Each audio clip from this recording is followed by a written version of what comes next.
اجتماع سے مخاطب ہوں جو اس صوبہ پختونخوا کی اگر علمی اور دینی اعتبار سے گرین کہا جائے تو بیجا نہیں ہوگا۔ مدارس دینیہ کے عظیم محتممین، اساتذہ کرام اور بہت سے شیوخ الحدیث کی مجھے زیارت کا شرف حاصل ہو رہا ہے، اور اس حیثیت میں حاصل ہو رہا ہے کہ انہوں نے مجھے اپنا خادم منتخب فرمایا۔ میں حضرت مولانا فضل الرحمان صاحب دامت برکاتہم العالیہ کا شکر گزار ہوں کہ اس خدمت کے لیے انہوں نے میرا نام پیش کیا، اس خدمت کے لیے جس کا میں اپنے آپ کو سچی بات ہے کہ اہل نہیں سمجھتا، لیکن بزرگوں کا یہ کہنا ہے کہ اگر کوئی خدمت اپنی طلب کے بغیر بڑوں کی طرف سے سپرد کی جائے تو پھر اللہ تبارک و تعالی اپنے فضل و کرم سے اپنی دستگیری سے نوازتے ہیں۔ اسی امید پر میں نے یہ خدمت قبول کی ہے، اور آپ حضرات سے اس بات کی دعا کا خواستگار ہوں کہ جن اکابر نے ہمارے لیے یہ ایک عظیم صاحبان مہیا فرمایا، وفاق المدارس کی شکل میں جو عظیم صاحبان اللہ تبارک و تعالیٰ نے ہمارے اکابر کے ذریعے مہیا فرمایا، اس کی حفاظت اور اس کی آزادی اور خود مختاری کی حفاظت، اس کی خودداری کی حفاظت، اس کے معیار کی حفاظت کرنے کے لیے اللہ تبارک و تعالی مجھے اور میرے رفقا کو توفیق خاص سے نوازیں، اپنی رضا کامل کے مطابق مجھے خدمت کرنے کی توفیق عطا فرمائیں۔ میں آپ سب سے فرداً اس دعا کی درخواست کرتا ہوں کہ آپ مجھ ناکارہ کو اس دعا میں ضرور یاد رکھیں۔ دوسری بات یہ کہ اس عظیم ذمہ داری کے لیے میں تنہا یہ ذمہ داری ہرگز بھی انجام نہیں دے سکتا جب تک کہ اہل اور قابل رجال کار اور معاونین مجھے مہیا نہ ہوں۔ تو میں اللہ تبارک و تعالیٰ کا شکر ادا کرتا ہوں کہ اللہ تبارک و تعالیٰ نے وفاق کو ایک ایسا ناظم اعلیٰ عطا فرمایا جس نے اپنی جوانی کا سارا زمانہ اس وفاق کی خدمت کے اندر صرف کیا اور اکابر کے سائے میں رہ کر کے اللہ تبارک و تعالیٰ نے وہی ناظم اعلیٰ میری رفاقت کے لیے اللہ تبارک و تعالیٰ نے عطا فرمایا۔ تیسری بات یہ کہ اللہ تبارک و تعالیٰ نے مجھے یہ شرف بخشا کہ میں نے جن حضرات کو اپنا سرپرست مقرر کیا یا ان سے سرپرستی کی درخواست کی، انہوں نے میری اس درخواست کو محض اپنی شفقت کی بنا پر قبول فرمایا۔ حضرت مولانا فضل الرحمان صاحب دامت برکاتہم العالیہ، ان سے ہم نے درخواست کی کہ وہ وفاق المدارس عربیہ کی سرپرستی قبول فرمائیں۔ انہوں نے اپنے الطاف کریمانہ سے اس سرپرستی کو قبول فرمایا۔ میں ان کا تہہ دل سے اس پر شکر گزار ہوں۔ حضرت مولانا فضل الرحیم صاحب محتمم جامعہ اشرفیہ لاہور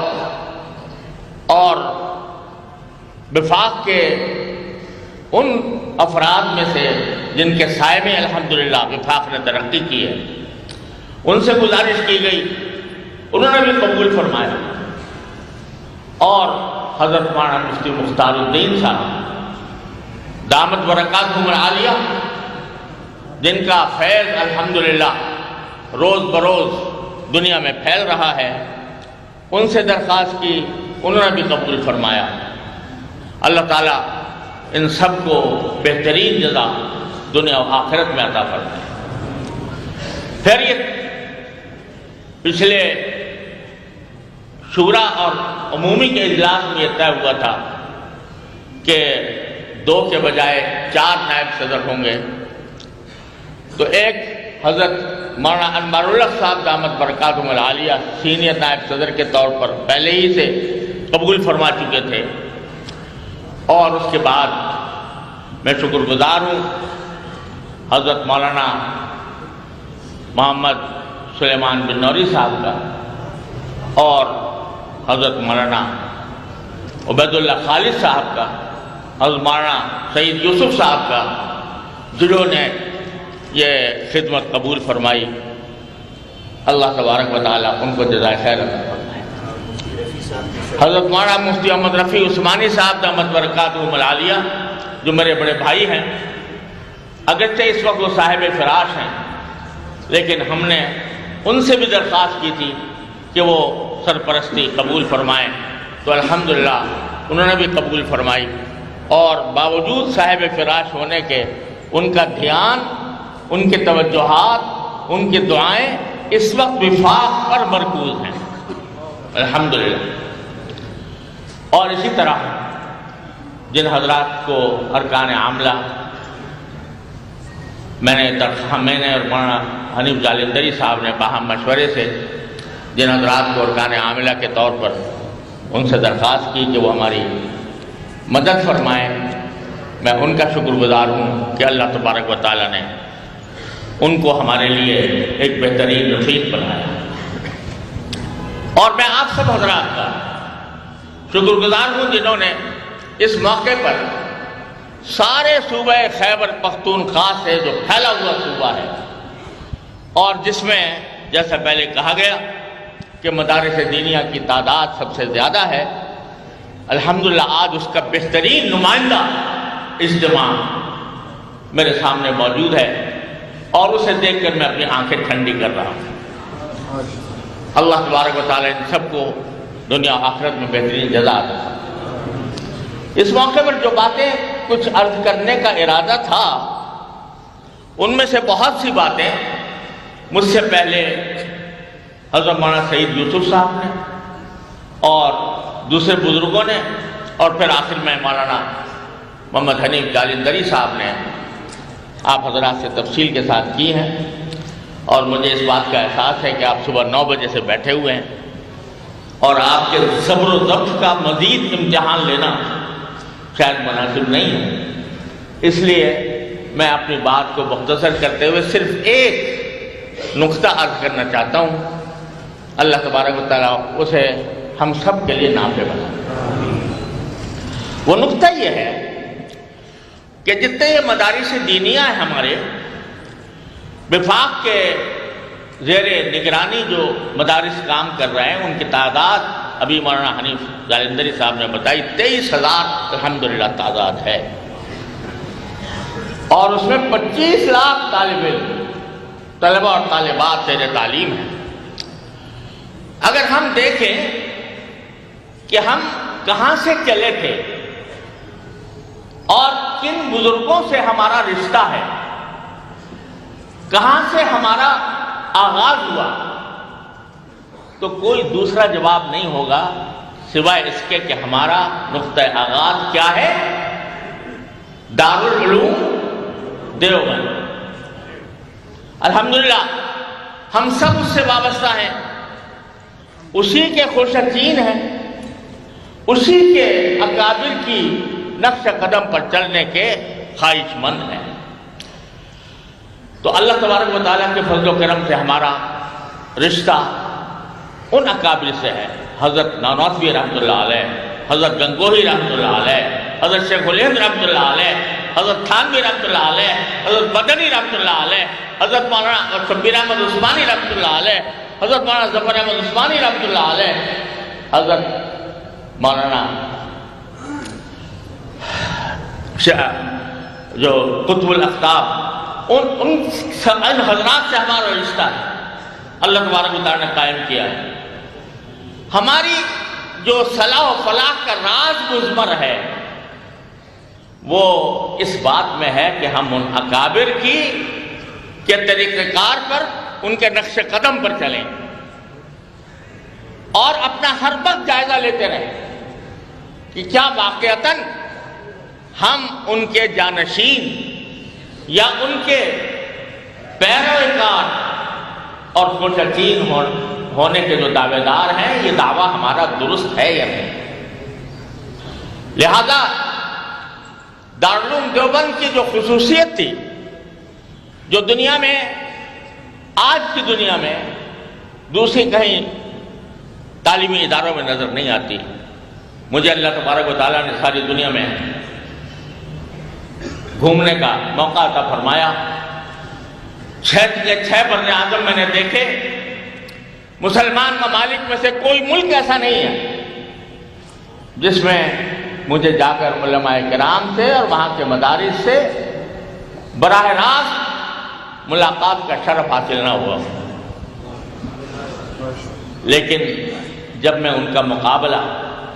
اور ان کا مقارنہ ان بزرگوں سے کرتا ہوں جن کی طرف الحمدللہ ہم منسوب ہیں، جن کے نام میں نے ابھی آپ کے سامنے لیے، جب ان کے ساتھ کرتا ہوں تو مجھے ایک بین فرق نظر آتا ہے۔ آپ کو اگر علم و تحقیق چاہیے، مقالہ نگاری چاہیے،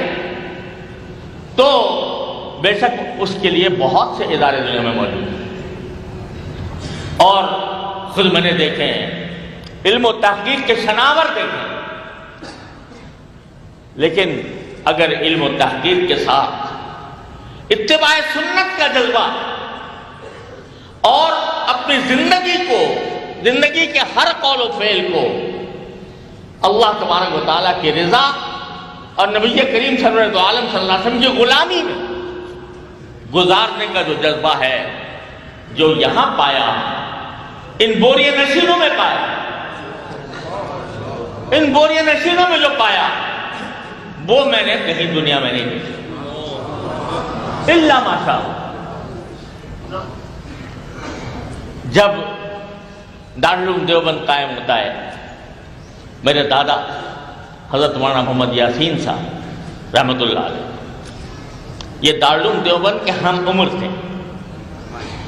جس سال دارالعلوم دیوبند قائم ہوا اسی سال میرے دادا کی ولادت ہوئی، حضرت مولانا محمد یاسین صاحب، اور حضرت حکیم علمت مولانا اشرف علی صاحب تھانوی کے ہم سبق تھے، ایک ہی ساتھ سبق پڑھا ہے ان حضرات نے، حضرت شیخ الہند سے، حضرت مولانا محمد یعقوب نانوتوی رحمۃ اللہ علیہ وغیرہ سے۔ تو وہ فرمایا کرتے تھے میرے دادا کہ میں نے دارالعلوم دیوبند کا وہ وقت دیکھا ہے جب وہاں شیخ الحدیث سے لے کر دربان اور چپراسی تک ہر شخص صاحب نسبت ولی اللہ،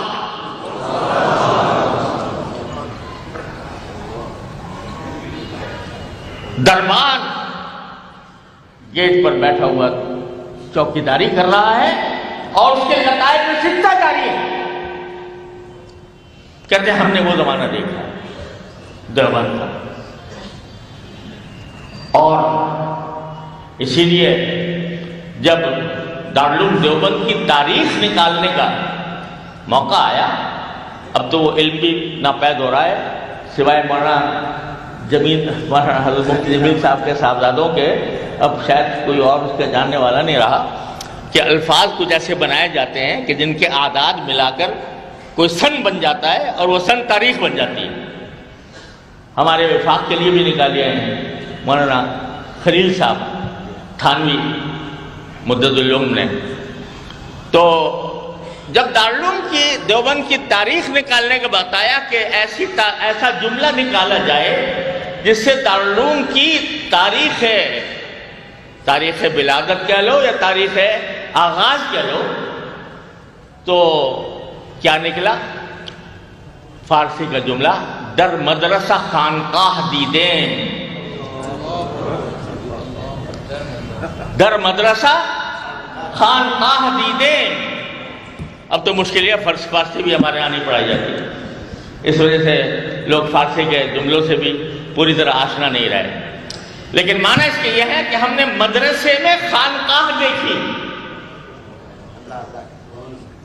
اور کسی نے یہ تبصرہ کیا تھا اور صحیح کیا تھا کہ دن کے وقت جا کر دیکھو تو یہ قال اللہ اور قال رسول کے پڑھانے اور پڑھنے میں مشغول ہیں، اور رات کے وقت جا کر دیکھو تو یہ اللہ تعالیٰ کی بارگاہ میں سجدہ ریز ہو کر گڑ گڑانے میں لگے ہوئے ہیں۔ وہی بات جو حضرات صحابہ کرام کے بارے میں ایک نصرانیوں کے ایک ایلچی نے جا کر کہی تھی، جب اس سے پوچھا گیا کہ بھئی تم کس قسم کے لوگ دیکھ کے آئے ہو، تو اس نے کہا کہ رہبان باللیل رکبان بالنہار، یہ رات کے وقت میں راہب ہوتے ہیں، عبادت کرتے ہیں اللہ تعالیٰ کی، اور دن کے وقت بہترین شہسوار ہوتے ہیں۔ تو ہمارے اکابر کا یہ رنگ کہ ایک طرف علم و تحقیق میں کیا بتانا کس مقام پر پہنچے ہوئے ہیں۔ مشکل یہ ہے کہ آج کل ہم سوانے اپنے بزرگوں کی سوانے سے بھی غافل ہوتے جا رہے ہیں، اور میری گزارش ہے سارے اصحاب مدارس سے کہ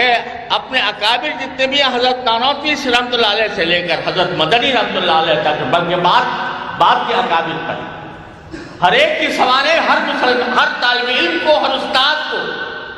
باستیعاب پڑھنی چاہیے، تاکہ اس کا مزاج پتہ ہو کہ ہمارے اکابر کا مزاج کیا تھا۔ تو وہ حضرت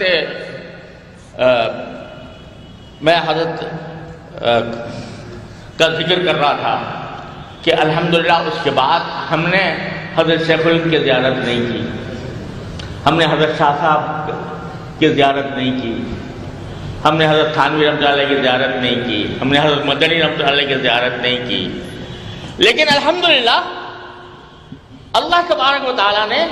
ان کے براہ راست فیض یافتگان کی زیارت گمراہگار آنکھوں کو کرا دی ہے۔ براہ راست فیض پانے والے جنہوں نے براہ راست حضرت شیخ الہند سے پڑھا، میرے والد براہ راست حضرت شیخ الہند کے شاگرد تھے، اور پہلی بیعت حضرت شیخ الہند سے تھی رحمۃ اللہ علیہ۔ حضرت بن نوری رحمۃ اللہ علیہ جو حضرت شاہ صاحب رحمۃ اللہ علیہ کے شاگرد خاص، حضرت مولانا شمس الحق افغانی صاحب رحمۃ اللہ علیہ، حضرت مولانا مفتی محمود صاحب رحمۃ اللہ علیہ، جو حضرت مدنی کے سے استفادہ کیا اگرچہ فراغت نہیں اور حاصل کی تھی، ان کے شاگرد میرے استاد حضرت مولانا سلیم اللہ خان صاحب قدس اللہ تعالیٰ سرہ جو حضرت مدنی کے شاگرد تھے، ان کی رضایت کرا دی اللہ تبارک و تعالیٰ نے۔ تو میرے والد ماجد حضرت مولانا مفتی محمد شفیع صاحب رحمۃ اللہ فرمایا کرتے تھے، اور بات تو وہ حضرت تھانوی کی نقل کرتے تھے لیکن اپنے اوپر منطبق فرماتے تھے کہ بھائی آدمی تو ہم بھی نہیں بنے، آدمی تو ہم بھی نہیں بنے، لیکن اللہ نے آدمی دکھا دیے، اللہ نے آدمی دکھا دیے، لہذا کوئی بیل آ کر ہمیں یہ روکا نہیں دے سکتا کہ آؤ مجھے آدمی مان لو، کیونکہ ہم نے حقیقی آدمی دیکھا۔ کوئی بیل آ کے ہمیں دھوکہ نہیں دے سکتا، اس لیے ہم جب بننا چاہیں گے تو آدمی بن جائیں گے، کیونکہ ہم نے آدمی دیکھے ہیں۔ تو الحمدللہ یہ ہمارے لیے خود ہمارے لیے نعمت ہے، یا وہ ان کی بات تو تواضعاً تھی، ہمارے لیے حقیقت ہے کہ اللہ تبارک و تعالیٰ نے ایسا آدمی دکھا دیا۔ تو میرے بزرگوں اور دوستوں،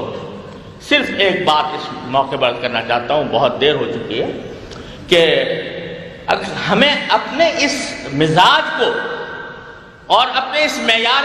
تعلیم کو اور اس معیار عمل کو اگر ہم نے برقرار رکھا، انشاءاللہ دنیا کی کوئی طاقت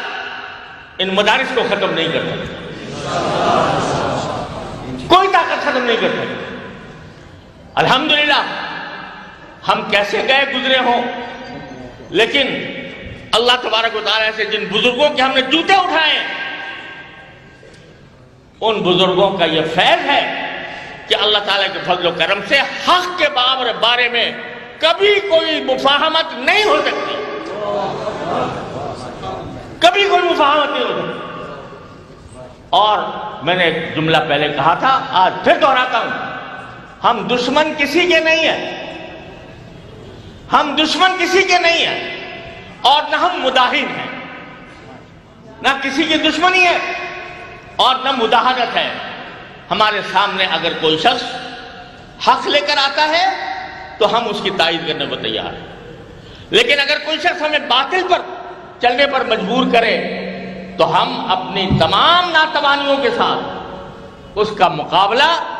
انشاءاللہ کریں گے، مرتے دم تک کریں گے لیکن بشرطے کہ ہم اپنے اکابر کے مزاج و مذاق کو سمجھ کر اپنے مدارس کو اس کے مطابق چلائیں۔ آج ہمیں اپنے طرز عمل پر مدارس جس منہج پر چل رہے ہیں ان سب پر خود تنقیدی کی نگاہ سے دیکھنا چاہیے، آیا ہم ان اکابر کا جن کا ہم نام لیوا ہیں ان کے طریقے پر چل رہے ہیں یا نہیں چل رہے ہیں، اتباع سنت کا اہتمام ہے یا نہیں ہے، مدارس میں طلبہ کو نماز با جماعت کا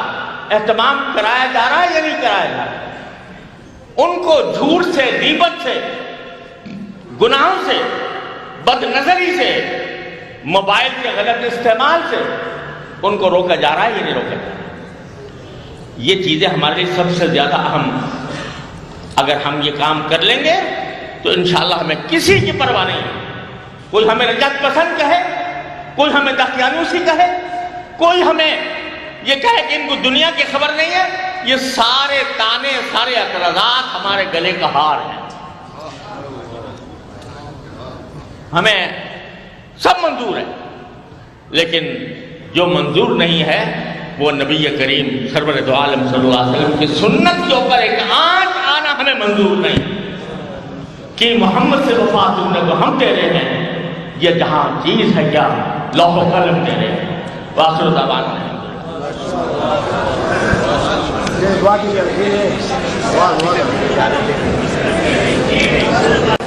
اس کے بعد دعا ہوگی، لیکن مجھ سے فرمائش کی گئی ہے کہ میں حدیث کی اجازت دوں، تو میں ایک حدیث آپ کے سامنے پڑھ دیتا ہوں، بیٹھ جائیں سب لوگ برائے کرم۔ بسم اللہ الرحمن الرحیم، عن عبداللہ بن عمرو بن العاص رضی اللہ تعالی عنہما قال قال رسول اللہ صلی اللہ علیہ وسلم الراحمون یرحمهم الرحمن تبارک و تعالی ارحموا من فی الارض یرحمکم من فی السماء۔ یہ پہلی حدیث ہے جو میں نے 5 شیوخ سے حاصل کی، اور ان میں سے ہر ایک نے کہا کہ یہ پہلی حدیث ہے جو میں نے اپنے شیوخ سے حاصل کی، اور یہ تسلسل سفیان بن عیینہ